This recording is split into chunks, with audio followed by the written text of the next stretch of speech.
اے پیغمبر میری طرف سے لوگوں کو کہہ دو کہ اے میرے بندو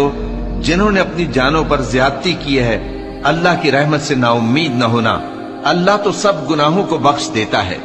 بے شک وہی تو ہے بڑا بخشنے والا بڑا مہربان۔ اور اس سے پہلے کہ تم پر عذاب آ واقع ہو اپنے پروردگار کی طرف رجوع کرو اور اس کے فرما بردار ہو جاؤ،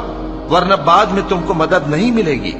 اور اس سے پہلے کہ تم پر ناگہاں عذاب آ جائے اور تم کو خبر بھی نہ ہو اس نہایت اچھی کتاب کی جو تمہارے پروردگار کی طرف سے تمہاری جانب نازل ہوئی ہے پیروی کرو۔ ایسا نہ ہو کہ اس وقت کوئی شخص کہنے لگے کہ ہائے اس کوتاہی پر افسوس ہے جو میں نے اللہ کا حق ماننے میں کی اور میں تو ہنسی ہی کرتا رہا،